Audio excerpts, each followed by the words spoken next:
Well, hello everyone. Welcome to Quantum Nurse Freedom International live stream. And with me are my bestest friends from around the world.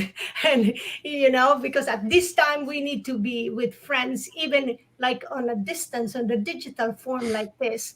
So I have Jan Katsavos from Canada, maybe soon, maybe not. And then we have Steve all the way from another part of the ocean. So from the awakened mind, and of course, my right now also my favorite friend from afar, and not really far, Not but too far. still just when I say far because we haven't really met. Just but all of us haven't met in person, but we just kind of bonded. And when you want to collaborate and feel like you are with minded people, that just happens organically. Mhm. So, and thank you for all of you who've been following and also doing your work, okay? Because we just don't want to talk to the wall or talk to the air, but we want that if anything of the conversation that resonates to you, please share it. Please do some actions to contribute to what we're trying to achieve, and all about freedom of choice and just being real celestial humans, right? Claiming back our original DNA. So today, Alison, thank you so much for being. I know you've been so busy. Okay. Well, I've been a little bit more low profile this summer. I've been sort of had a bit of a regrouping, but I'm glad to have the invitation to come back. So thank you, Grace. Mhm. And so maybe we could just start. I'll just tell them that you have a art history, and but for me, she is also a degree that no university gave her. Instead, she just claimed it and she ran away with it. So let's just say it's like an impact investing expert or whatever you call it, because sometimes I wish I could have maybe just one fourth of how she understands and figure out quickly, and then she goes deep dive in the internet, and voila, she just sees and connects them all. Okay, so that's how beautiful she is. And by the way, Allison, I also like the recent ones that you did, your YouTube, when you're very artistic and you put them all in either cut works, print, and at one point I saw your knit. So anyway, I think you have your medicine Yeah, for keeping your we all have sanity. our gifts. Your sanity. And welcome, and I'm glad that Mary can join us today, and she's from United States as well. So, um, Allison, why don't you just start us with the last time we had a conversation? You were doing that indigenous way of the dandelions, in New York, and you're very in touch with nature and how those indigenous tribes have survived many things. So, just give us a little update for that. Yeah. So that continues to evolve. I've been getting uh, still getting packages that it's a bit past dandelion season, but people have still been bringing me dandelions. In fact, today I met up with someone in person who lives in the area who connected with me on Twitter. So I just met her in a park and we walked around downtown, and their planter, like they had a tire planter in front of their building, and it had this amazingly lush dandelion leaves coming out of it. Like they were literally, I mean, this is like a tire planter, like the leaves are like 1.5 feet long. And I'm like, can I have a few of those leaves to take with me? It had just rained and it was really nice. So I scooped those up. So essentially I've been doing a lot of little energetic interventions, I guess is sort of what I call them. And you know I think in terms of like what I have to offer at this moment, it's been such a marathon for people, right? Like we're 18 months in. I think people are having to face really hard choices. I know, there was discussion about like where people are choosing to live, what people are planning on doing for employment, what people are planning on doing. Like it's getting to the point that people are really getting up against a wall. And in that space, I think, and I don't mean to downplay in any measure how intense and hard that all is, but I'm finding that there's an increased entrenchment on both sides about like, this is all about trauma-based mind control, in many respects. So they're enacting Yeah. it on the society as a whole. But in some ways, I think even within the resistance community, there's a tendency for us to enact that on one another, right? And so the culture of fear, or a sort of a death cult, and I think on some sides, the people who've taken injections are like, all of you people who didn't are going to die and overwhelm the healthcare system, right? But then many people on the resistance side are like, all of you who made this health choice, you're all going to die too. And so we're all caught up in these spiraling cycles of like trauma, really, like we're traumatizing each other. Like we have different angles on the trauma, but there is a huge trauma cycle, and like the focus on that there's a global cull happening and that sort of thing. And I will say, in my family, my loved ones have taken, availed themselves of that thing, right? It wasn't my choice. It wasn't, but that's the path that is laid out before me.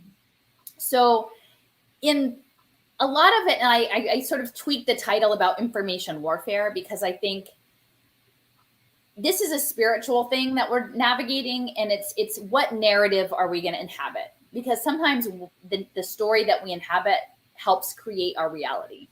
And not that you can like whole cloth make reality out of something that it's not, but like the way in which you approach things can make a difference. And so my framing that I'm offering to the world is sort of like, this is all really intense, but I don't want to dig into that there's an inseparable divide and no one can ever come back together, because I think at an energetic level, the only way to prevail in standing not just for human life, but all life on the planet is that there's some way to knit society back at some point. Like, I don't know the time horizon on that, but I have to believe that their redemption is possible all around, and that is out there somewhere. How we do it, I don't know exactly, but that's a possibility. And so like, that is what I continue to offer in sort of the little ceremonies that I do, or the dance. It may seem totally flaky. And I will say, for the most part, I do it for myself. I'm not asking hundreds of people to come along and also make their dandelion offerings. For the most part, what I have been doing is acknowledging that where we are now is actually, centuries in the making, really. It's these systems of domination that go back centuries. And a lot of it goes back to the Western Enlightenment sort of science-based work that is, in my opinion, sort of counter to more indigenous cultural-based practice. But really back to the Roman Empire, and Dean Henderson is so wonderful about talking about the crown and like these bloodlines and how far these things go back. So we're living in this moment where our life story is unfolding and entangled with all of these layers of history. And because of my position in this machine of being in Philadelphia, which is a city of like very layered histories and false histories, and stories that are told that may or may not be true or fully accurate. For me, weaving myself into that history and surfacing it and doing these ceremonies of healing, spiritual healing, feels like what I'm supposed to do. And it might be a model for other people who in a position of feeling profoundly disempowered can claim some agency and some creativity in a way of being in the world that utilizes your own agency. So that's sort of what I have been navigating. We're planning on a small group of us of going down to Austin in a couple weeks. And I, the hat that I came into the pandemic with was education, because I had been doing a lot of research around education finance and predatory aspects of educational technology. And so really, like, I think what is surfacing now is more and more people are realizing that these medical passporting systems and the social control credit scoring systems are part of a much wider agenda that includes, managing children and managing training, managing the economy. So I can kind of go back and lean back into the stuff I'm really comfortable in, which is the education space. And Texas is a crucible for trying to get people on blockchain and do it so that they can do these human capital bond programs. And actually in Austin itself, it's an ID 2020 city. It's a smart city. And they've already put, before the pandemic, Michael Bloomberg and the Robert Woods Johnson Foundation had put people, unhoused men, on blockchain for their medical health record systems. So these things are already like slowly percolating out. But I think the other piece of that, they're having a blockchain conference, and we're going to try to do some educational interventions around that, and actually doing some work on the campus of UT Austin, because there's a lot going on there with blockchain technology and other biotech industries there. But it's a music center, right? It's a center of water systems and nature and music and frequency. So I actually gave notice to my job a couple weeks ago, and I'm winding down in the next month. And it's a job that I've been there 17 years and I loved it. But essentially it became to a point of beyond essentially really two-tier treatment system of people who, based on one's health status, it was asking me to live a false reality, which after 18 months, I just couldn't do anymore because the work was really about land-based healing, right? And so that was really hard to live in a false reality when that is ostensibly what we were supposed to be doing, was helping people, connect people to land and one another. So now I'm sort of backing out to okay, how do I spend my time or better organizing my research and actually going to these places in person and seeing what lays on the land and seeing who's there. So yeah, so that's what I mean. Beyond dandelions, there's somebody from Texas who sent me this amazing box. It was like a prickly pear cactus pad that was in the shape of a heart.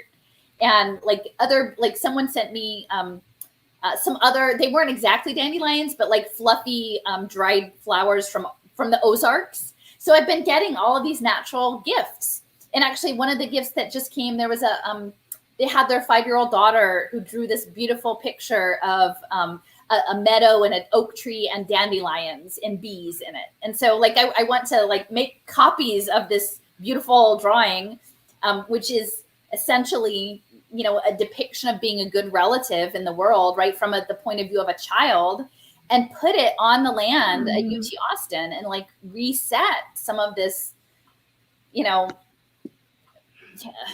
man-made scientific mechanical consciousness that has gone astray. So anyway, that's sort of what I'm up to at the moment. That's fantastic. Everything that you are doing is not just when you share it like this, it just doesn't benefit you, but it also benefits us. So when you kept talking about the dandelion, so even for me, I've never eaten as much dandelion as I've had in the last year. And then I've even begin not to taste the bitterness, I think, especially if they're baby dandelion. And then I just told someone, I said, listen, I'm not scared if there be food scarcity. As long as those dandelions are growing, trust me, I'm going to be okay. And you just learn to be okay. We're good. All right. Because they're there. So that's the impact. That's the influence you've had for me. And I'm sure other people too. And look at these kids, right? And children expressing themselves. Well, so and it's a symbol. For us, it's we're encoding the landscape ourselves. We're adding our own, many people can sort of dissect videos or ratings of people and go, oh, these are the occult parts of this, sign or symbol or gesture or what have you. But we also have this power to encode in an affirmative way on the landscape. So dandelions are everywhere, and you don't always necessarily even notice them. You might pass them and then not occur to you, and then notice them. But if that has been encoded with that, we have this resilience, that we have this deep connection to the soil, that we have this strength, sure, they get mowed down, but they come back. That is just a little message from the universe to be hang in there, not that it's not bad. Sure, it is bad, but we're part of a larger web of relationship, which is the other piece that I'm trying to sort of convey within this moment, that what we stand for is not just humanity, but is all of the larger cosmic systems that we're connected to, that cannot consent to this mechanical consciousness that's oncoming. And I think if we really frame it as a human resistance, then we're limiting ourselves. If we open ourselves up to that, this is that we are keepers of natural life, and that we are standing in that void between the nanoelectronics and the dandelions or the lightning bugs or the soil microbes that are allies in this engagement. Whether we know exactly how to mobilize them, the number of allies is much bigger, because honestly, a lot of our fellow human beings, we at this point in the game, we feel let down by, right?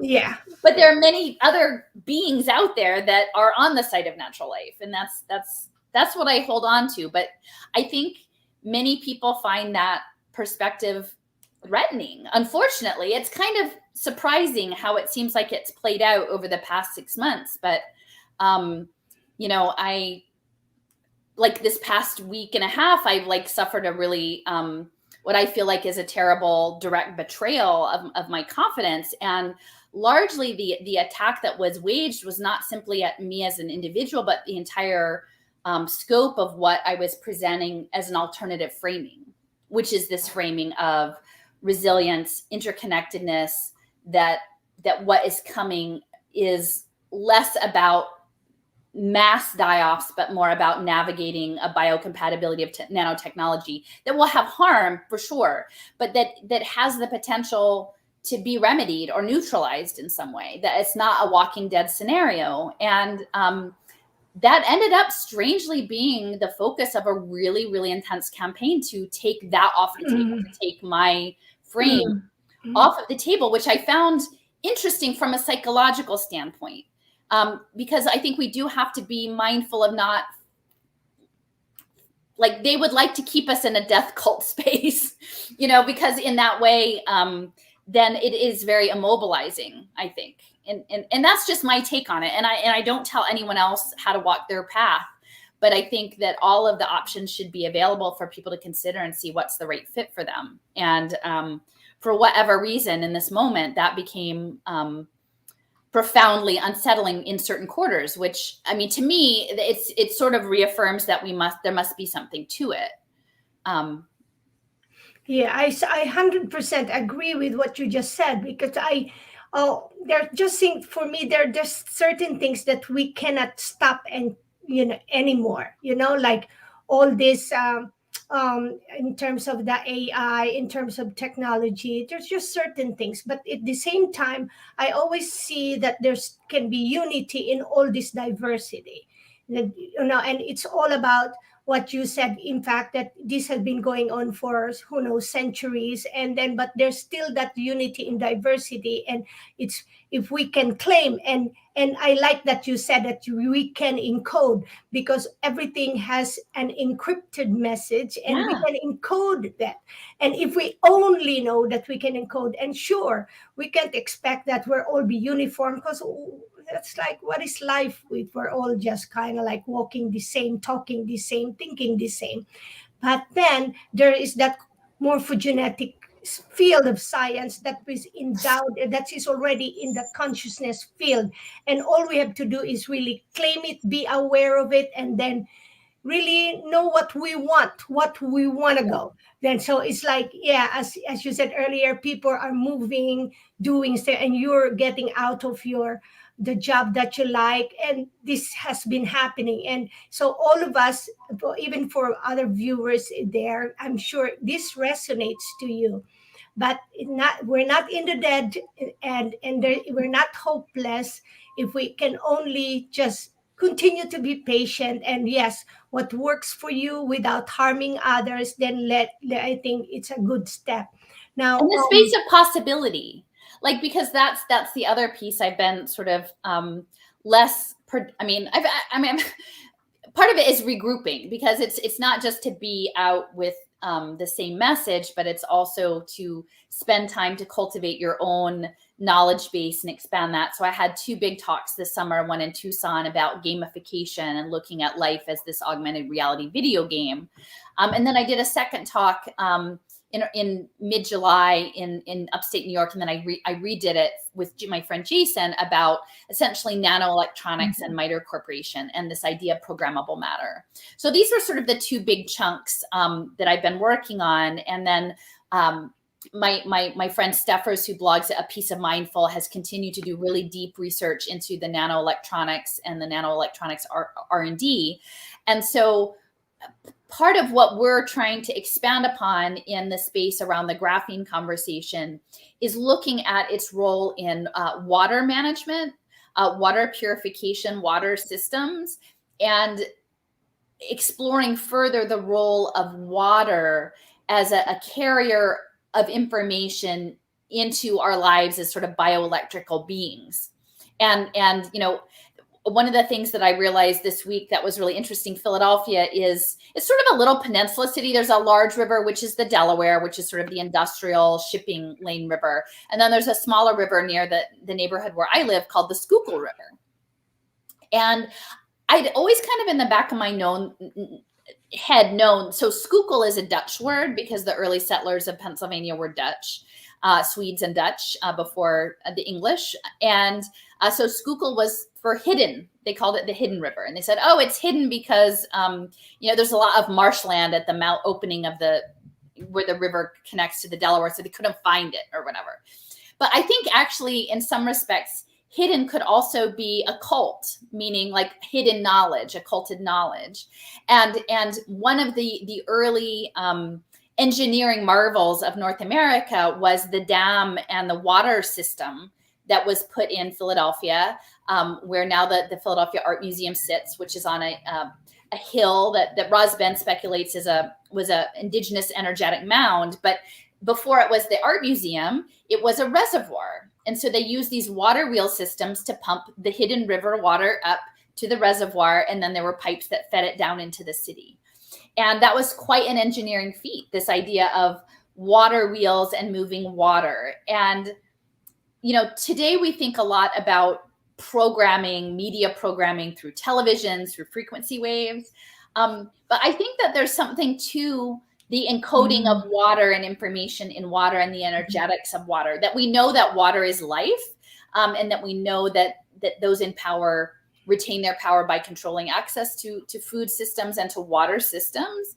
But I think the nature of water warfare is even more complex than we realize in terms of this growing hydrogen economy and structuring water and using water in combination with nanoelectronics to remake living beings for life in the metaverse, which is what they're aiming for, is this two-dimensional video game digital twin construct that they're in the process of building. So that's an area that we are sort of exploring and needs further work. But the fact that the National Nanotechnology Initiative has done a lot of deep work around graphene filtration and water, that's something that I think like merits further investigation. So that's something that's sort of on a horizon, but we need more work. So anyway, that was a lot of what I've been sort of playing around with the past month. I've been working on developing a glossary, because a lot of it is understanding the terms that are used. And once you have a set of terms, it gives you a better understanding of the contour of the machine. So I have that underway. Looking at restructuring my website almost as more of like a introduction to impact investing in the metaverse, the gamified avatar metaverse, so that people who come in late and haven't seen all of my other work can sort of get themselves up to speed, and to go out to the places and actually see the energetics of what these places are. So anyway, that's what I've been spending my summer on mostly. Well, thank you so much for everything that you shared. And I'm also excited that I could continue having conversation with you with water, but I'm going to pass it on to Jan. But I just want to let you know that, and the people, that there are really ways to even encode water. Yeah. Okay. And that's what I'm learning under the guidance of Dr. Jared Eugenio, because he is the adept in the quantum morphogenetic science. And there are really some tones based from the pre-ancient civilizations that were hidden from us. So talking about that is like hidden deliberately from us, but at the same time, the source that knows that it's time for humanity to claim that. So my last trip in the French Polynesian, Alison, every time we see the waterfalls and in the ocean, we just keep saying tones. We kept singing tones, and it's from the Anahasi language. It's beautiful. So that's what we need to like. We definitely need to talk. I mean, and so today, like I had this, I met with this person. We walked around the old part of the city, and we were out having just a cup of coffee at and the sky clouded up, and then it just started to rain. And they said, oh, no, and I'm like, no, it's good. It's the water. The water is saying, I said, oh, this is perfect, because on the podcast today, I'm supposed to talk about water, right? The water came and it washed us clean, that just being out on the land. So that is the connection and the frequency, I think. But Grace, I would love to know more about that, because I think that is the next key piece of all of this, is not just the electronics, because the electronics is, in my sense, is sort of, a fraudulent approach. Like, they think that they know that what they're manipulating, but they don't actually truly understand what they're dealing with. And so there's this assertion that they're in control, but I don't think they really are.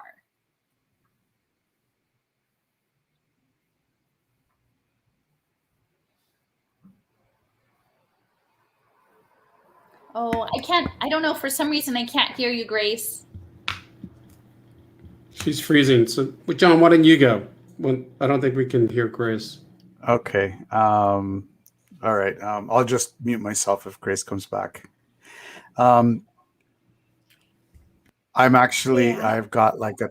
And I will connect you and... Okay. I got a lot of questions for you, especially when it comes to like stuff like programmable matter and nanoelectronics. Have you ever heard of Ben Rich? I haven't. But you have many things I don't know. So yeah. So Ben Rich was the second director of Lockheed Skunks Works from 1975 to 1991. Okay. And he was the father. That's a long time. They stay around a long time. It's like those. Yeah. He was the father of the stealth program. Okay. So he created the F-117A Nighthawk, and he actually said something very interesting when he was asked how far ahead are we in technology. This was in the mid 90s. Everybody thought that we were about 15 to 20 years ahead, and he said we're about 100 years ahead of where everybody else thinks that they are. Wow. Do you think that society today is ready for what you just said? Well, so this is something that I've been working on I did a Twitter thread on it earlier this week, because it came to me. Somebody in Australia sent me a couple of articles, and one of them was about augmented cognition, which I knew about, but like sometimes things just click into place. And what I realized was part of the information warfare is that, like, I'm walking around the city of Philadelphia already knowing what I know as an augmented reality space, right? Like, I can look at buildings or understand like where I am in space with a layer of history that maybe other people don't have access to, because they don't have they haven't been introduced to the material I know about. And maybe their augmented reality version of walking around the neighborhood I walked around today would be very different. But we're already living in an augmented world, but the way in which we access the information is more inherent in our own lived experience and our relationship to the environment. And that if all of the information that was layered onto the landscape came at you at once, you would drown, right? Part of the space that I walked through was actually, it's called Wicketco Playground. And it's in the Queen Village part of Philadelphia. And this playground, my child, it was near where they went to elementary school. And so I was very familiar with it. And the playground was probably there since the 1920s, but it's on top of an African burial ground. And the bodies are still under there. They didn't know that till after the time. So there's not even a sign about it anymore. Like, it's written in chalk on the building, the rec center building. But there's this energetic imprint and layer there that lives on the land. If all of that information came at you, you wouldn't know how to sort through it. And that is what the metaverse is. The metaverse is pulling out so much information in a way that overstimulates. And I sort of imagine the way I hear people talk about folks on the spectrum, like they have sensory processing, where things that neurotypical people would find fine and acceptable or become overwhelming, right? And so they'll say like, oh, we'll have special shopping hours or movie hours for people who get overwhelmed by the level of sensory input. I think we're all about to get pushed into that space with the augmented reality. So then how do we know how to navigate the world if there's all of this information? And part of the information warfare thing that I wanted to include in the little title is that, like, someone forwarded to me that anonymous document of 160 maps of like all sorts of pharmaceutical relationship maps, right, about COVID. But there's no analysis in any of it. It's just a whole lot of information, right? And that like, it's sort of like, here's this abundance, but what does it actually say? What are they trying to convey to you? And in my imagination at this stage of the game, that is a confusion. That is something to like drop you in a labyrinth and let you bump all around in there, but limit the labyrinth to largely the big pharma structure and global policy structure. But you're not getting out of that. You're not going to touch on the stuff that I touch on because we've overwhelmed you with the tidal wave of just the information we want you to have. And if you choose to engage with that information, that's where you're going to spend your time. So imagine that idea of massive amounts of information, but on your daily life. And then who gets to regulate how you navigate it, right? And so I think what's coming is that this digital twin that they're building, of data, this mirrored data of individuals, of societies, of the built environment in the metaverse, that there will be this blockchain identity that will link you up, your material self, to that digital twin. But the twins were used for engine design, for airplane engines, to like optimize them and then throughput to the real system, to like sync it, to make it operate, to function according to the way in which the designers wanted it to function. So I guess this is all to say, like, if we're going to live in this augmented reality world run by the CIA, who gets to decide how we navigate it? And that's going to increasingly be through wearable technologies or biosensor technologies that, quote unquote, augment our cognition, that help us navigate this overwhelming world that we're now facing, because it's like, a deep dive into like every single thing we encounter could have 200 new bits of information. How do you, like, I get overwhelmed when I go to the grocery store and I'm trying to find one particular item that I like the non-fragrance, blah, blah, blah, blah, blah. And there's 80, right? And they all look kind of the same. And you're trying to like that all the time. So I don't think we're ready. And so in addition to all of this augmented cognition wearable technology, I think what came to me is that people of our age, like, we have a schema of how we deal with the world, like a short version. So like, you get a new piece of information, you sort of fit it into how you already see the world, or how, and that can evolve over time, but you generally have a fundamental structure, and that allows you to process things pretty quickly. Children don't have that. So we're not going to be retrofit into the augmented reality world. Like, they'll plop us on top and we'll try to navigate, and they'll farm us for data for a while. But literally, I think that what they need to do next is to, under the guise of building brains in babies and toddlers, is to physiologically design the brains of the next generation for the metaverse. And that's going to be framed as like grit and resilience and executive function. And so that they will groom those children to navigate with an augmented cognition framework, like a template of human plus, whether that's with a biosensor or a wearable, that will enable them to more seamlessly exist in this digital world in ways that we'll never do. So I don't think we're ready. And I don't, honestly, I don't really hear anybody else having these conversations. But if you look at who's funding executive function research, and I wandered into it through education, and I'm like, why do we need to know this? Like, why do we need to research executive function on children? But it's about focus, staying on task, being able to navigate information. And with the lens of, oh, this is about physiologically changing brains to function in this world that is fundamentally different, and the amount of information navigation is different, it makes sense. And then essentially what this means is your twin is running you.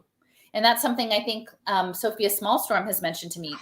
Once they get to that point, your twin is running you. And who's running your twin? Well, that's the militarized hedge funds.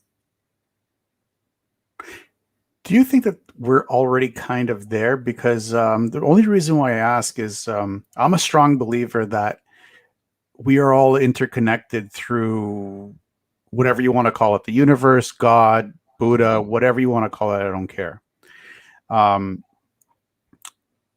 I've had my own touchings with it, which scared the crap out of me.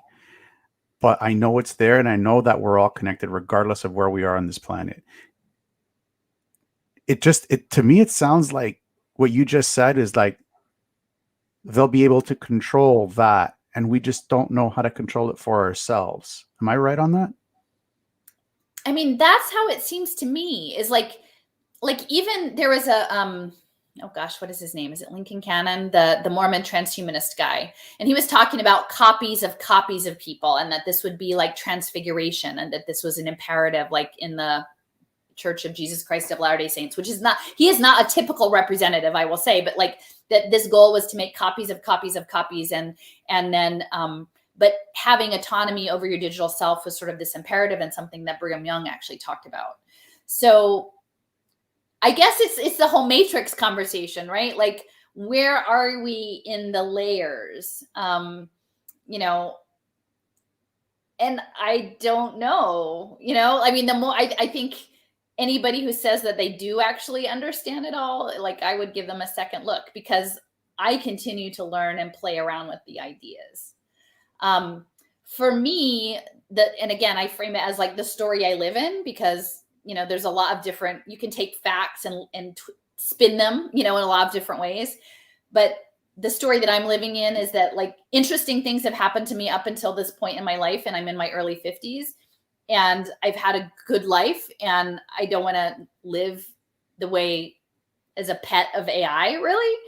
And so there are lots and lots of possibilities out there. And so I get up every day and I try to do the next thing that seems like the decent human thing, which means sometimes you're going to mess up, right? You know, like, nobody's perfect, but like, you try to do the next thing. And then if you imagine, and this is where the nanotech is interesting to me, is what if essentially why they like to play around down there, and who knows what they're actually doing. Like, they tell us they're doing things, like, who knows what they're actually accomplishing, but they're like, oh, all the rules we thought we had in the regular physical world at the nanopico level, they don't apply. It's like they can be sorcerers down there.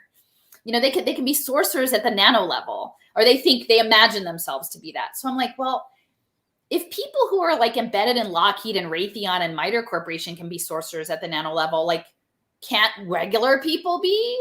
Like, can't we live in that story? And instead of being sorcerers for like domination principles, like, maybe there's some way that we are energetically tapped into that space in ways that we can't even imagine, that are equally matched on the other side. And so that's the thing that exists to me, is like, well, maybe there is magic down there, you know? And that, like, I think some of us are frustrated, like, where's the handbook? Like, they got the handbook, like, what? But maybe our handbook is like being authentic beings, like in a cosmic dance. You know, that's like, I put that on my Twitter handle, like authentic in the cosmic dance. And if you do that, maybe you are activating things at that nano level on the side, the sacred side, that is countering the profane in ways we just will never even know. Do you think that certain areas in this world have more pull to pull you into that space? I mean, I've just been learning so much the last 18 months. I mean, there are people who have spent so much more time on occulted knowledge, esoteric societies, energetics, like, and energy healing, and many things that, like, at this point, I don't discount anything, you know. And I do feel like I'm in Philadelphia for a reason. I mean, I'm not saying like my reason is any more important than anybody else's reason for being where they are, but like, there is a lot of energetic force here. And I would just encourage, if people, you know, it probably seems really goofy, but like Braz Ben talks about, like, they tell these stories through the public art projects. You know, that's part of what he does, is interpret these art projects. And, you know, his thesis is about Ben Franklin opening the gates of hell in Philadelphia, which, given how many ties Penn has to all of this, like I can see. And so something came upon me on Labor Day.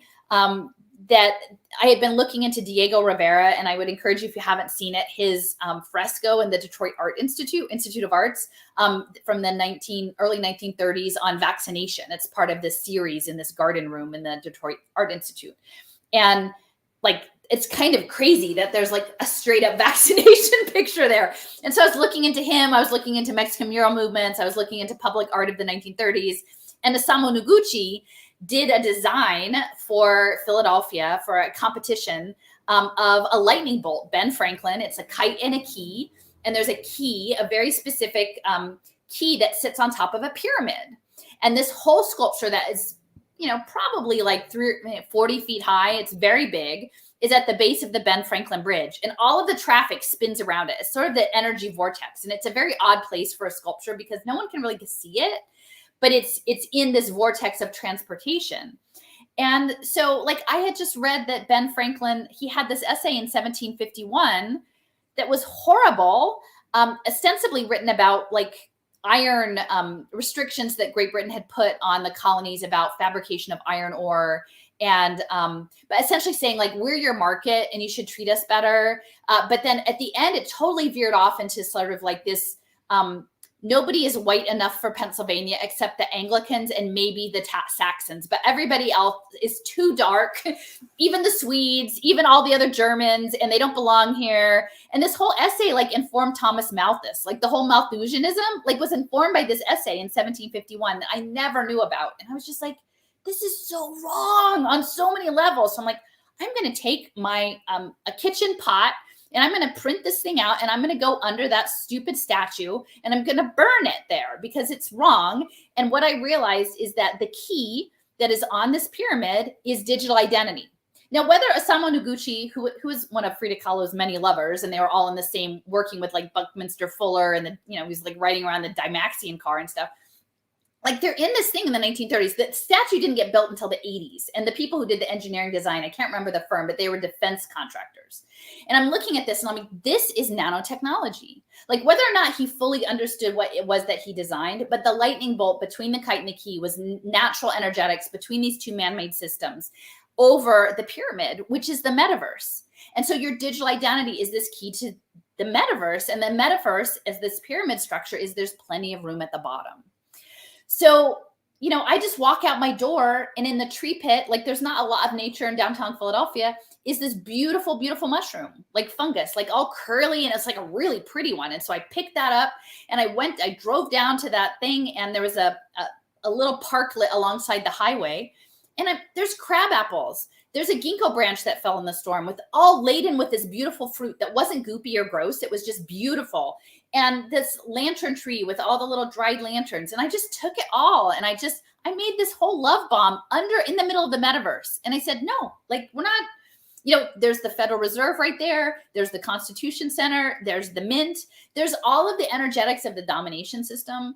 But they don't take into account the random shit that people do, right? And it's the creativity. It's like, and I'm not saying this because I think I'm great, but like something told me like, go read this essay on Labor Day and like do something about it.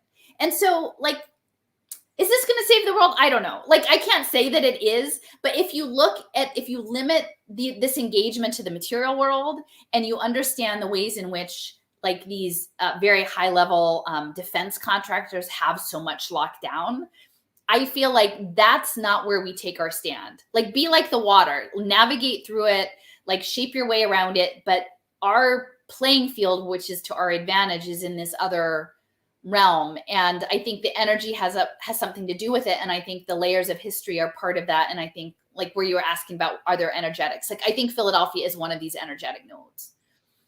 I keep hearing that. I was in one of those energetic nodes this summer. I was in Delphi and ancient Olympia. And I'll be honest with you, like when I was in ancient Olympia, I saw the entire thing fully constructed. I don't care if people don't believe me, that's fine. But I was walking through the Palestra and I could see the columns up with the roofs up, people fighting where they're supposed to be fighting. When I was in at the Temple of Apollo in Delphi, I could see it fully constructed. It's where the oracle was sitting, where she was giving her where the Thea was sitting giving her a thing. So I think they know. I mean, I just put up on a little clip, like I put these short clips up on my YouTube channel so I can put them on Twitter, because like about 2 minutes is about most people's attention span unless they're watching a longer interview. And it was Cardano's Hydra. So, I keep talking about that their goal is to turn existence on this planet into the metaverse, into this gamified experience, right? But they're controlling both sides. They're controlling the outcome, and that the smart contract layer is what is crucial to that, right? The smart contracts are not just about money, payment systems, and micro payments, which is how they talk about it, but actually transactions.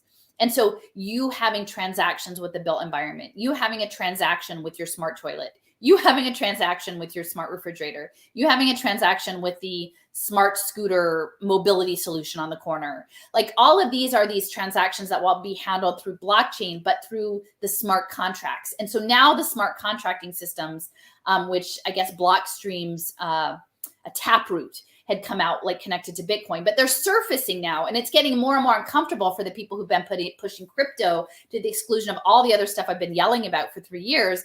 They can't really ignore it anymore because it's surfacing, like the game is coming out of the closet. So, a good friend of mine texted me, and she was traveling from Denver back home to the Bay Area. And she's like, oh my gosh, you won't believe it. I'm sitting, and she was speaking about blockchain and education at this conference. She said, there's a guy sitting in front of me on the airplane who has a Cardano blockchain conference t-shirt on. And what are the odds? Because this friend is like one of the few people besides myself who really has a handle on the bigger picture of where this is going. She said, you should look at this conference. And it turns out it had already happened. But at this conference, they announced their smart contract layer, which is called Hydra. It's called Hydra. And literally in the 3-minute promo for Hydra, they pull out all the stops. They're like, yes, here is a gamified Hydra. Now, this one only had 3 heads for some reason and not 9, but it had sharp teeth. It was a dragon. It was a not nice dragon in a virtual wireframe world that flew all around and then went onto the computers. Like, they don't actually keep this stuff super secret if you take them at their word. And yeah, I believe you with the Greek stuff, because they keep, I think, why did someone go and write Nephili on Kelpius's, Rosicrucian monument? Like, they know what they're doing. They're using this mythological past and projecting it. Deep State Dallas at the old Parkland debate room, all Athena everywhere in that space. And I have another friend that I'm meeting up with, but they just recently had a debate last week. They have these debates. That's the justification for this room's existence beyond, I think there's probably other activities that go on there. But she ended up her friend had a ticket and brought her into this debate room that we were in a year ago, January. The debate was on ESG, impact investing, and stakeholder capitalism. Like, it's everything that I've been this friend knows intimately what we've been collaborating on this for years. And so she was able to go up to the guy advocating for it, who is the head economics analyst at Moody's, Wharton guy, right? And explain to him that it meant putting toddlers on surveillance play tables, that actually is that it's not a liberal cause at all. So there are too many things that happen to me and my circle of people that I feel put us in places to be a voice of conscience. Whether or not that ultimately changes the outcome in the material world, I think in terms of our own soul work and our own internal work, it matters, I guess. I guess it matters that we show up where we can. And then when we do, the universe lines up the next opportunity. All right. Okay. I'll pass you on to Steve, because I got like 1,000 questions, especially when it comes to the blockchain and smart contracts. You guys were hot. I was like, keep going, man. Shit. I don't know. My mind's frazzled right now because obviously we've been taking in so much of all this New World Order stuff for the last 2 years, for however long we've been awake, but especially the last 2 years. So, you're talking about the blockchain, and the conversation you guys just had almost alludes to maybe there's, a light side to this, or maybe it's not as draconian as it seems, but then it doesn't feel that way, and nothing really feels good. But in terms of blockchain, I think there's a narrative going around right now that Bitcoin's going to crumble or something. I don't know if that's, I don't know if you've heard that. Would that be something that's possible? And would that be something that the elites are taking over and they're going to create their own Bitcoin, and somehow they're going to make whatever Bitcoin is there right now null and void? Or you don't know about that? I've been hearing Bitcoin's going to crumble, or maybe it's blockchain's going to crumble. And what the first thought I had was, well, okay, it's going to crumble because the elites are going to institute their own, or the state is going to institute their own. Well, the position that I try to stake out in terms of I have a sort of a niche market is that, so when I came into understanding blockchain identity, it wasn't about crypto at all. It was about me finding out, watching 4 hours of the World Bank and New America talk about blockchain. And in the middle of this, like at hour 2, was this guy, Sean Conway, who with Trust Lab and IXO Foundation, that they're like, hey, yeah, like we're putting toddlers in Cape Town on blockchain so they can build up their social capital. And so, my principled position on blockchain has always been like, and so when I went from there to like, hey, by the way, a lot of our global aid around humanitarian aid in the Syrian refugee crisis was so that we could blockchain people and get their retinal scanned so they could buy groceries in Denmark. And so all of these sort of liberal progressive things that, I would say, we're going to give universal preschool, like we're going to give poor people food access, was tied to a digital biometric identity management system. So I had been looking into ID 2020 back in, at least as of like 2018, understanding it as a financial investment instrument, not as like someone who was looking to, hedge against loss of financial resources, right? So I was always like, there's like no way that this can really be good if foundationally it's about tracking people as assets and for impact commodities, which is very frustrating for people who come in the other door and who are like, hey, this is my nest egg. This is my safety. My plan B is to have this. It's not fun to have someone like me show up and go, yeah, but there's a lot of other things they're using blockchain for. Finally, it's a ledger system.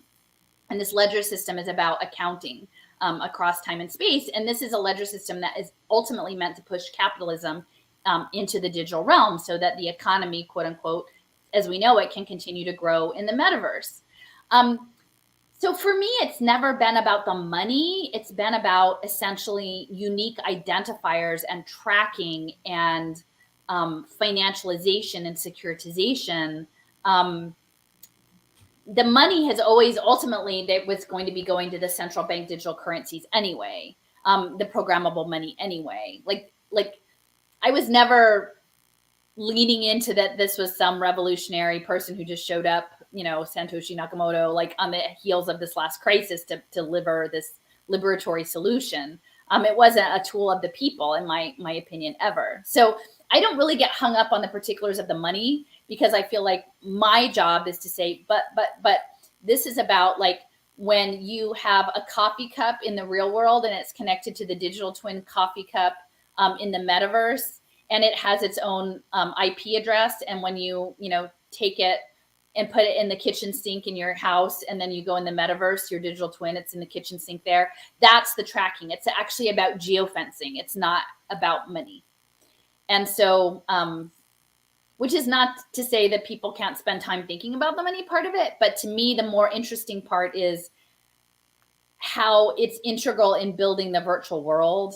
And that in and of itself, that virtual world is a world that we will fundamentally lose all autonomy. Like, I mean, as much as we imagine we're losing our agency in the material world through the biometric tracking systems and the geofencing systems, like in the digital world, like there's none of that. Like we don't have control at all of what happens to us in the digital world. And, all you have to do is look at stuff like, what was happening in Roblox, where those, online meetups where, pedophiles were, grooming little kids in these online spaces, to know that like, that is not a safe place. I did a whole thing about, Oh gosh, this goes back to the graphene. This is like maybe last month's a Twitter thread, but they're putting graphene in clothing, and there's a pitch for piezoelectric energy harvest, and like they're putting it in exercise wear, but also wetsuits. And if you look at graphene wetsuits, they're a lot like haptic suits, right? And so if you imagine, this is one of the things I've had issues with, like imagining blockchain media and impact media, this idea of like micropayments, global micropayments, and people getting, tipped out for your digital media content in these online spaces. I can easily see like how that intersects with camming, right? And like online sex work and grooming children. And now they're like moving, and I know it's really unpleasant to think about, but like haptics and teledildonics, and like you have some online media person who's doing online sex work with like machines and, interacting globally with hundreds of people and like getting micropayments on blockchain through their haptic suits and possibly powering the metaverse while they're doing it. Like it's quite, and then the AI is learning that, like, because what the AI most wants is to learn how to be human, to break this code of life, to become an attempt a coup of God or the creator, to be the coder of the universe. So, but they've got to get all the experiences, right? So like, okay, graphene, haptic suits, piezoelectric energy harvest, and like remote robotics with sex work. And then layer into that, like putting kids in unsafe spaces in the metaverse. And I don't know, there's just a huge amount of ethical questions that I seem to I don't know how my mind goes there. Like, I don't want to think that I have such a twisted mind to think about this, but like once you start to look at it, like I don't see how all these pieces don't go together. Like, okay, now we'll have our biosensors and our pandemics. So you won't go to, these crazy predators won't go to Thailand to, engage in these things, but they do it remotely through a VR headset. It's but they're harm. To me, I want to. This is a two-stage sort of question related to graphene oxide and the jab. So we're not entirely sure what's in this thing, this injection. But and like you said, if you could go on YouTube and just Google graphene oxide, it's in everything, right? It's the plastics. It's the next plastics, right? And so we spend a lot of time, the people who are down the rabbit hole, just, the ego gets latched onto something, and, and we're defending this and defending that. And,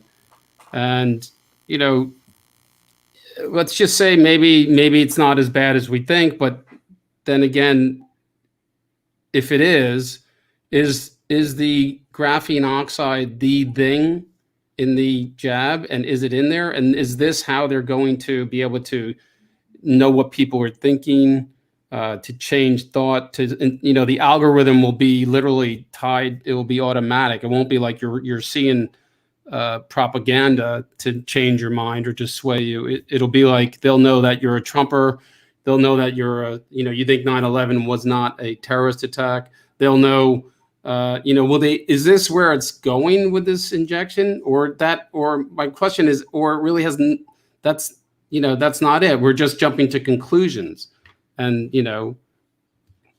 Well, so I would just say, like, if you Google graphene oxide and adjuvant, like there are many, many papers. So it's not as though it's not a thing. Like, clearly it's a thing that people are researching, whether or not it's in whichever particular vial. Like, I don't have access to an electron microscope, and so it is what it is. But what I can say is, like, the intention is there, is that it be part of an immunological process, and it's been researched for quite some time. And the plan that we know is towards synthetic biologies. And so that's, if it's not in this one, the plan is very, likely that they're going to be incorporating it down the road.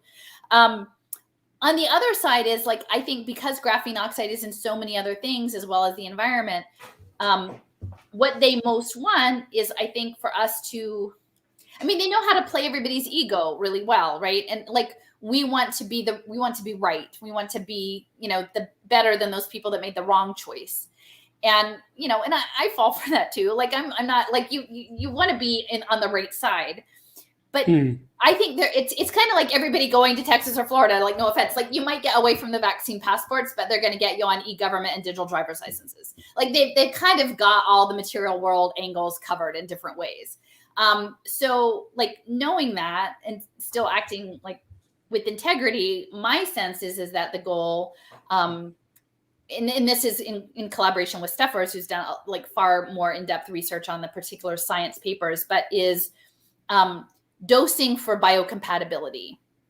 So if you understand that each living being, not just people, but every bee, every house plant, every fungi is like a potential data store for them that they would like to mine and mirror as they're trying to collect one of every, all of the experiences to break the code, that at least for the immediate future, like there's a value there. Now, does that mean that they care about people? No. Does that mean that there's not harm? No. In fact, in many respects, I think the neurological damage is going to open the door to other neural prosthetics, like stuff that's already in the pipeline that they can now say, oh, look, we have all these seizure disorders or we have all these neurological problems. Like we've had these things that are being tested, but let's fast track them now because now we have people in need who need them right now. But do you think the injection is the means to this biosurveillance? Well, the thing about the biosurveillance is that, like, my point is, there's all this a unique identifier, okay? And once they assign you a unique identifier tied to your biometrics, whether that's your retina or your thumbprint or your heart rate or your veins in your palm, like once they match that to a digital version of you, like they haven't, and I don't know to what extent they need a device or the sensor. Like when I was like several years ago looking into this initially, there was something called behavioral biometrics. So it went from, you don't need facial recognition because you have gait analysis. Okay, now you don't even need gait analysis because essentially they know when you wake up and log into your email, like they know where you spend your money. They know where you are at any point in time. And so they can track the patterns and predict patterns and see where things are not where they should be, and then flag you or shut down your payment systems or confine you or all of those things. So I don't know that we need to get hung up on just which particular thing it is. I do think that ultimately their goal is to have a neural prosthetic that is a nanotechnology device that rides on your neurons that can implant memories, change thoughts in ways that, like, again, with the digital twin, it might be so seamless, you don't know. Like, who knows? We might already be living this right now. We may all be programmed and we don't know it. Like, I'm not here to say that we're not. I don't know for sure. We can just advance with as much, authenticity as we can and see how it plays out.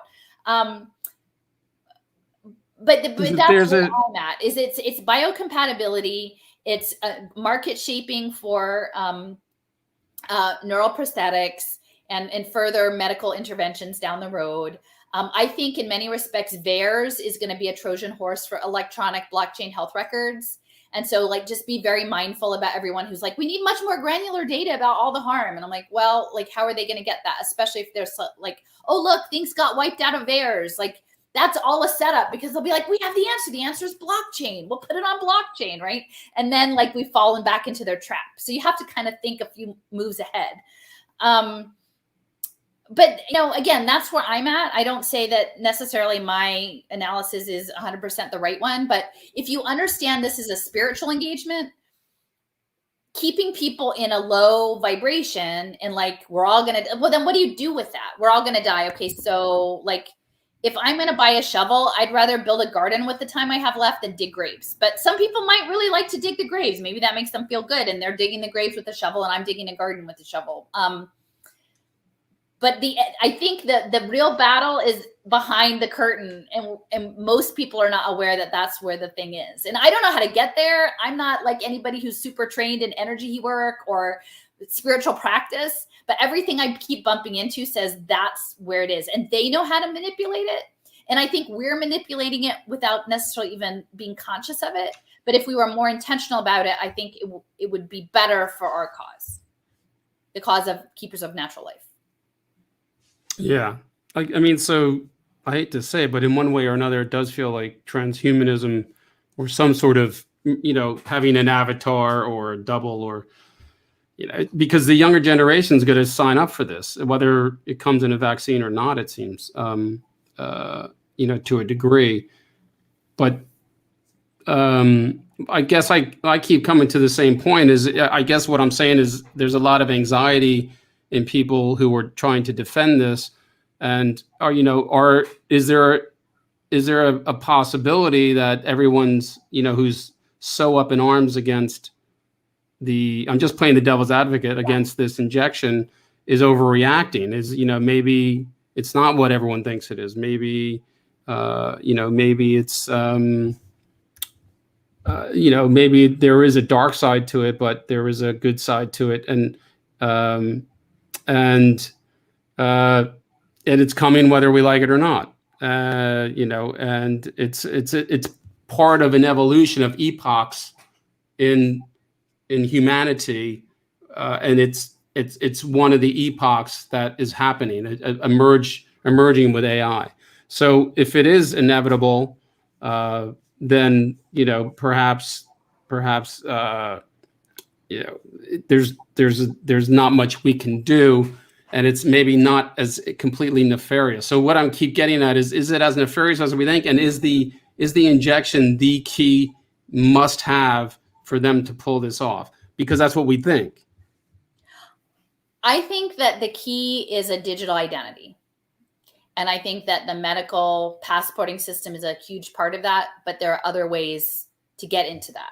And that's electronic government, that's online education, that's a lot of other things. So, and I would say, like, for me, my position is that this system is a mechanized consciousness and harmonic consciousness that is a system of domination. And that in many respects, like I really appreciate John Trudell's voice. I've said that before, but he speaks of this predator energy. And so that, to me, it feels like that this predator energy has a profound disrespect for the earth itself, for the life as it exists on earth, and seeks to parasitize and consume it in a way that it will have enough of an energy source and a data source to almost like jump planet, right? And spread out throughout the universe. And so, like, I don't find that there's good sides of that.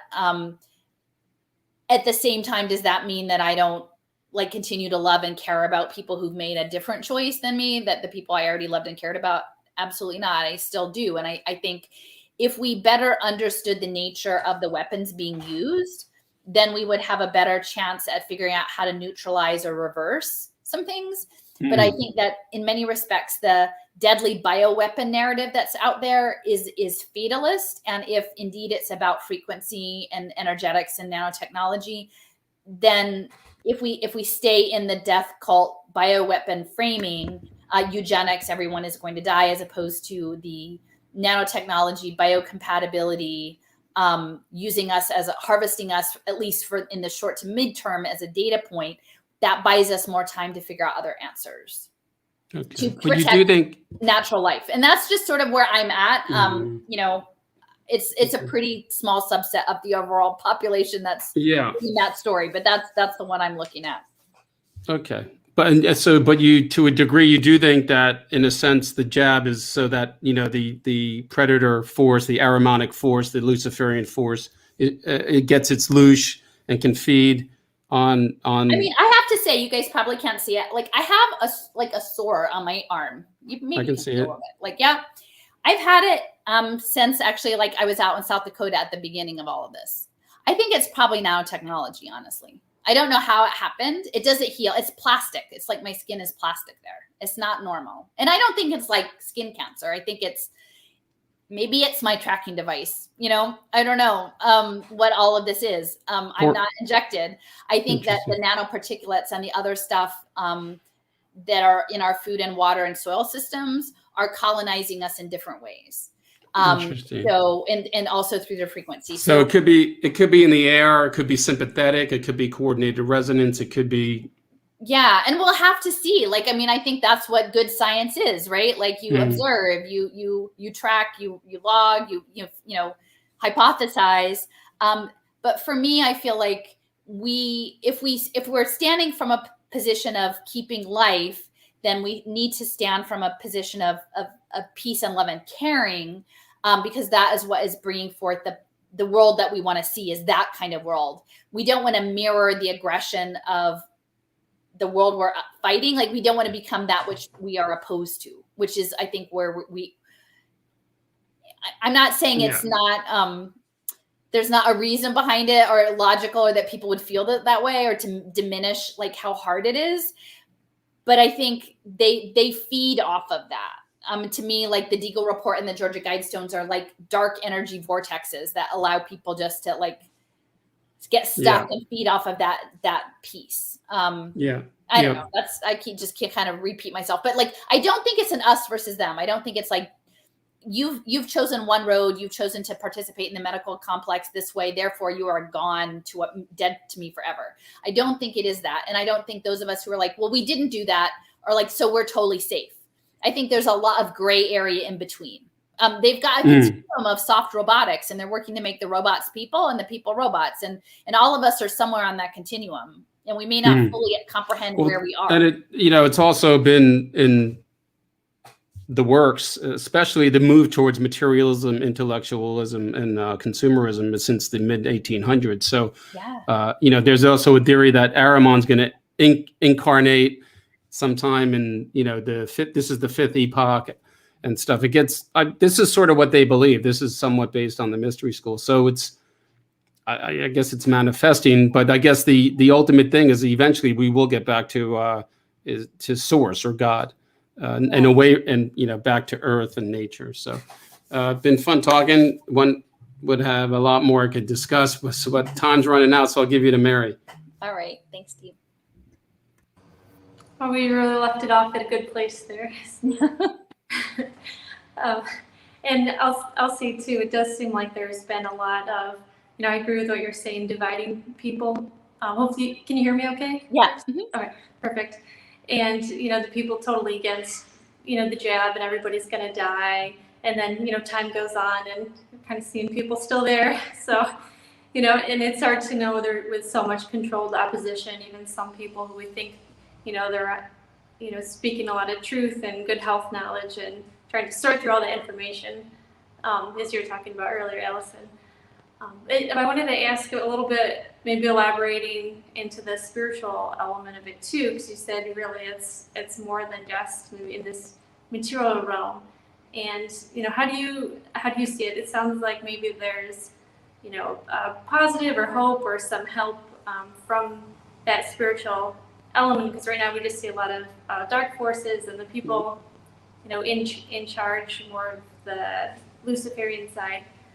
So I just wondered if you could elaborate a little bit more on that, and from what you've seen, how to connect with that.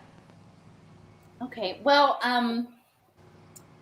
so like I said, like it's been like a hard couple week or so, and it's weird being targeted as like the dandelion lady, but such as it is, that is sort of like the path, right? And I'm not gonna not be on that path.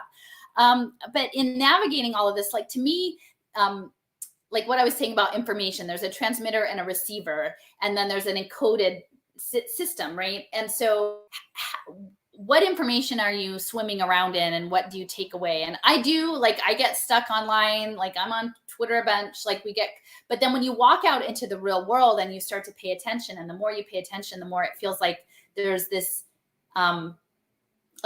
interplay between the material world, the natural world, and yourself. Like when I walked out and I didn't know what I was going to do at the lightning bolt statue, and then the mushroom was there, and I'm like, yes, you were totally the natural internet. Like you were the fungal, chemical connection. Like that is the story. Thank you very much. And because I was attuned to hearing it. And so even in the midst of something that was really emotionally challenging for me this past week, I ended up at a cemetery in Darby, Pennsylvania, and it was interestingly connected to a story that my friend Raul Diego at Silicon Icarus had written about this lunar society of Birmingham, and this movement of the Barclay family, who had come into acquiring a group of enslaved Africans in Jamaica, and because they were the good Quakers, and a lot of what I talk about is sort of like this false, like, liberal, benevolent paradigm. Like, who really were the Quakers, right? They were these rich financiers who like to frame themselves as like the social justice people, but were they really? And instead of just freeing these people, the Barclay family that was part of this lunar society, they brought them to Philadelphia and they bonded them, essentially. They apprenticed them, but they bonded them into, and then we're expecting them to be the very proper Black people, like the better than the Free Blacks of Philadelphia, because they were the Barclay version, right? And so there was this really odd story. And it turns out one of them, October Barclay, became a chairmaker and on the Underground Railroad. And ultimately on the Barclay Bank website, it says he's buried in Eden Cemetery, which is in Darby, Pennsylvania. And so this is like 3 weeks ago. And I'm like thinking, wow, I don't know anything about this cemetery. And then a couple weeks later, my colleague at work, who's our curator, said, by the way, we're going on a field trip. And we don't really go on field trips. And we're going to go to Eden Cemetery. Now, what are the odds, right? That the universe is like, there's this story about Eden Cemetery, and then we're going to go, because it was the home site of John Bartram, which I work at Bartram's Garden. So it's where he grew up as a child. In 1902, it became this cemetery, and it is a cemetery of cemeteries, because essentially what I didn't realize is that the Free Blacks of Philadelphia could not be buried in anything other than the Potter's Field until they had a churchyard. And that wasn't until the later 18th century. So they would bury their dead in the Pauper's Field, and then the Jefferson Hospital would, like, students would come and steal the bodies, the cadavers, for these experiments and dissection. It was really terrible.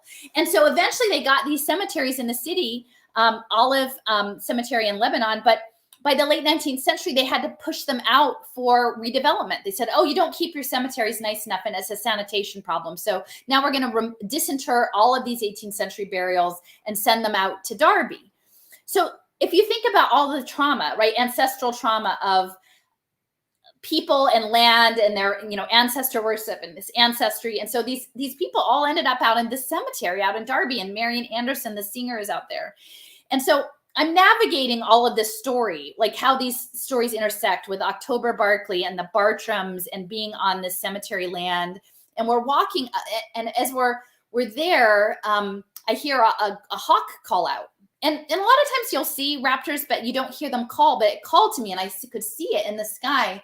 And as we were walking up a hill to a back part of the cemetery, there was a whole carcass of a raptor on the ground, which you don't really see much unless it's like roadkill. You don't really just see it like that.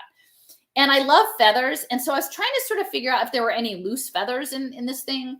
But it was all sinewy. Like, there weren't bloody guts, but the feathers were all stuck on the, it was kind of, it didn't like, and there were some like chunks of feathers, but like they were also stuck. And so I just gave up, and I knew I was going to Austin, but I'm like, this doesn't feel right. So I ended up, and I got some cedar berries off of the cedar tree. There were not many trees in the cemetery, but the birds were planting the cedars, and these beautiful bluey green berries. And I got a handful, and I said, I'm going to take this to Marian Anderson's grave, because it's frequency. And this other person, Tinsdale, the early gospel singers, and Philadelphia has so much music, jazz history, gospel history, doo-wop history. And so I got the cedar, and, so I'm going to take this to her grave. And everyone was leaving, but they said, it's just beyond the maple tree there by the road. You'll see it. So I'm walking past the maple tree, and at eye level in the bark of the tree is a golden oriole feather. Now, I have to say, I'd have never seen a feather stuck in the bark of a tree before, right where I would see it. And I've never seen an oriole feather. Like, I've seen turkey feathers or blue jay feathers or some like gray feathers. This was a bright yellow feather. And so I'm like, okay, so I wasn't supposed to take those dead feathers, but this is the golden feather I take to Austin with my cedar berries. And so I went and I sat next to Marian Anderson's grave, and I said, in retrospect, I think that carcass that was on the ground was the culling mindset, was the death cult mindset. And the world just said, like, even though I was playing around the edges of it, like, maybe, like, could I make this work? Could I get some feathers off of this thing? It just wasn't. Like, something said, like, and actually later on, my friend was like, maybe that was like Santeria. Maybe it's good that you didn't touch that stuff. But that it was this golden feather. And the golden feather, actually, it's touched with black. So it's not 100% yellow, but it has a bit of black. Like, there's the balance, right? The dark and the light. And that this is the divine spark.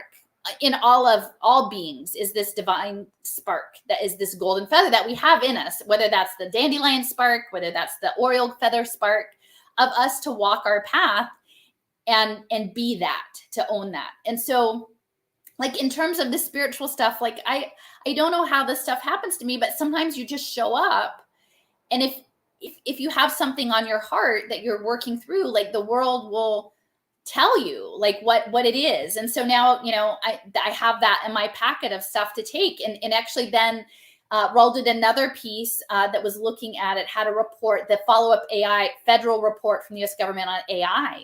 And it turns out that the chair of that committee, like with Eric Schmidt and all the other folks from formerly from Alphabet, but his name is Peter Stone, and he's a professor at UT Austin.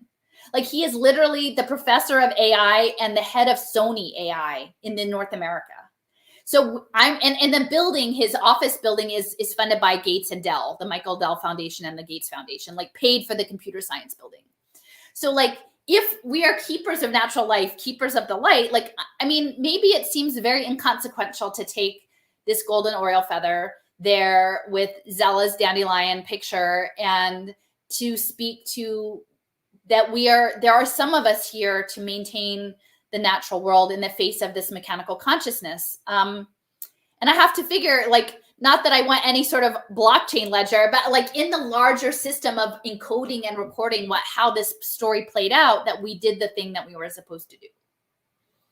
And so that's anyway, that's how I've been living the last year and a half, I guess. I don't know if that do you see any, I mean, do you see like that control, you know, definitely happening in the digital twin and, you know, control of, you know, where everybody is? Or do you see, you know, possibility that, you know, we can educate enough people about the other side and, you know, form an alternative to that? You know, it seems like it. So, like I said, I live in the space of possibility. I would say if you went around to most people and said, hey, you know that goofy thing, Second Life or like Sim City? Like, can you imagine like your grandchildren living just mostly like that? Like 99% of the people of the world would be like mostly like that. And they would be like, no, because that's actually pretty cheesy and corny. Like, you know, I think if most people understood what was at stake and understood that the metaverse as they're building is a military space, and that there's only an illusion of autonomy there, that it wouldn't happen. And that there's a lot of moving parts. I mean, they have to build it. They have to make the people build it, you know, and I think that's sort of one of my focuses around what they're doing in Africa and India with Cardano and UNICEF to get particularly like the ultimate coup is to get Black and brown women to code the metaverse into reality. I think that that's like the ultimate like sort of co-optation and inversion there. But that's assuming they're able to actually get all of these things in place and working in a coordinated fashion. And so, you know, I keep taking hope that like Philadelphia is such a half-ass city, like half the time, like all these big plans like never actually happen, right? Does that mean that we shouldn't take them seriously and refuse them? Like, no. But I do not think it's a foregone conclusion. And I don't feel that it's particularly helpful to live in that space, because then what, right? Like, I don't think, I mean, if what you want to do is to walk away from where you are because where you are is not the place you want to be and build something else in the time you have, for sure. Like, if you want to do that thing, like and that brings you satisfaction to your life and that keeps you connected to humanity and nature and relationships, do that thing. But don't do it because you're running away from the other thing. Because I think in the nature of the running away is where that feeds into advantages their side. You know what I mean? And I think there's a differentiation between making a choice to leave because you want to build something and leaving because you just have fear. Yeah, I was going to say, rather than just running away in fear, because I think if we just focus on what is constantly the worst case scenario, we're not, you know, creating and enjoying our life, you know, the way we want it to be. I mean, is there anything like that you do, like in terms of, I don't want to say like prepper or against the system, but, you know, I think everybody these days has some kind of like a smartphone but then I hear some people have these other things called freedom phones where they don't track you, or are they, and some people prep for this or that, or, is there any kind of like a balance that you find, still being in society, but like doing anything, just to be smart to just, plan ahead the best you can? Well, it's hard to imagine what that is in Philadelphia, because honestly, if everything really goes wrong, like I'm in an urban area, and like, even if you had lots of stuff, like your ability to maintain control over all the stuff you have, like, seems questionable. So, but again, I love my city. I love my husband. I'm not willing to walk away at this point. For me, like, my balance in some of this is like, I've learned from people is like, what is your lineage? What is your ancestral trauma? Like, what are the gifts? What are the things you have to work through? And, my family history is probably as dysfunctional as anybody else's, but like on the gift side, like both my grandmother and my great aunt, they were quilters. And so they would have these quilting bees and these quilting projects. And so I was doing it more before all of this happened, but, I make quilts, and but I make them for people. Like, I made a lot of quilts for like my own immediate family and household, but now I have enough quilts. And so I like, the universe tells me where I should send. And for me, like, making a quilt is like putting an embodiment, like a manifestation of intention into that, because I actually make it for somebody. Like, not, I just make a quilt and then I give it to somebody, but I actually make it with an intention for somebody. And I've been doing that for like, a number of years, whether that's a baby quilt. I made a quilt for like, a wonderful activist who is a plowshare nun, who, in Philadelphia, like different things. And you make them and you put that intention on them. So I just, in all of the tumult of this past summer and recent happenings, like, I've actually been making a quilt for a friend that I just finished yesterday, actually, and it's on my Telegram chat. But it's quite, so then it's like you've made like a being. I don't know, this person said maybe a power object, right? and then you put it out into space and activate it with other people. And so that's probably, of all of the things like that you might consider preppery, is probably my quilting projects. But for me, it's a meditation, and I think it's sort of a metaphor for my praxis in how I sort the information of the world, too, because it is like quilting, right? It is about like taking these small independent pieces and comparing colors against one another, and tones and light and dark, and making patterns that then have a larger meaning when it's all complete. So yeah, that's how I've been occupying my time. Very cool, very inspiring. Like that. Maybe I can just fit in one last question. Kind of earlier, you're talking about like the spiritual aspects, and you said that there are other beings besides spiritual beings, and are there specific like, do you like ways that you connect or like receive messages or send messages or connect to the other kind of spiritual beings who are on, for lack of a better term, like, on our side? I don't have a specific practice. I kind of like and sometimes I get sucked into the digital space, which doesn't feel good. Like I'm there too much. And clearly, I think one of my takeaways from these things that unfolded is like the vulnerability of your digital self, and the ability of people who know how to use these digital spaces as weapons, that they essentially can conjure reality, right? Like I sort of would put myself out there, and I'm like, well, I'm an open book, and I don't feel like I stand by my actions, and I always say I don't have all the answers. So like how could someone really hurt me? But what I'm realizing is that in these spaces, if you know how to use these tools, and you know how to use, like, win hearts and minds, and use that leveraged sort of social credit system, that you can actually make reality even out of something that is not a reality. So for me, the intention to go out into the real and engage in the real is really important. And, I've been connecting to water, there, like I said, there's this story that I want to write more about, this Kelpius, Johannes Kelpius, and the Wissahickon, and these monks.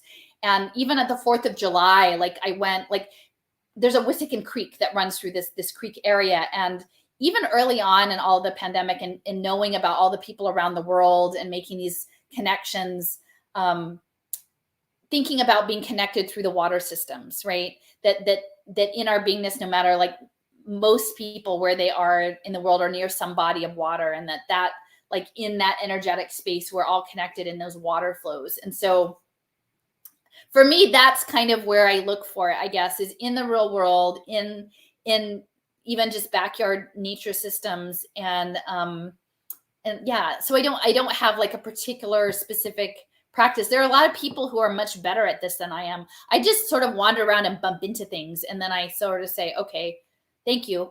You know, you're keeping an eye out for me, right? You're keeping an eye out for me. And you know, and I will say, even in navigating the hard things, that people have been very responsive and caring in the converse, because sometimes when you go through hard times, then there are people who will say, you know, you may not realize this, but there are a lot of us who actually care about your path. And we've been sending like healing intentions or, you know, good energies your way to protect you in this time, which is, it gives them an opportunity of saying that, which is also very comforting, because you never know how far your reach is in any of this stuff. But yeah, I guess I'm trusting the natural world, and I'm trying to not get so caught up into the digital world and the information, the encoded digital information, that I lose track of the encoded natural information. Thank you, Alison. It's great speaking with you, and I'll pass it back to Grace. Well, hello there. So you can hear me well. Thank you so much, everyone. And Alison, yes, a million thanks again. And we will connect. And you want to tell people where they can get in touch with you about your Telegram, your website, and other things that you're about to do? Yeah, sure. So right now I do have I have a YouTube channel, which is under my name, Alison McDowell. And on there's a link to my Telegram chat if people want to join in. And I'm on Twitter for now, which is, my tagline is @Philly PHILLY 852. And I'm, you know, I post there pretty regularly. And then I have a blog, so Wrenching the Gears. I haven't been so active about posting to my blog, but I'm hoping actually in the coming months to work with my friend Jason to create a platform that's a little more collaborative, because I think what we most need right now is more of horizontal movements of empowerment and spaces where people who might lean into some of the framing that we're offering, a space for them to share their toolkit, their toolbox. I'm kind of imagining almost like a winter of storytelling. So like how to tell stories to help us find our way through this into other spaces. And, you know, I know in Indigenous cultures, a lot, like winter is sort of that time to be together and do those storytelling opportunities. So hopefully we'll get that off. I don't have a URL for that yet, but yeah, stay posted. Thanks a lot. And to all of you viewers, so you're watching this on the YouTube and the Facebook, but we will upload it in different platforms. For me, it's in the Quantum Nurse BitChute and the Rumble and all others. And I'm sure Alison will put it up somewhere also. So we just kind of just share the wealth so that it could exponentially grow and have a massive reach. Okay. Great. Thank you for the invitation. That was great talking with you all. Thank you all. Thanks, Alison.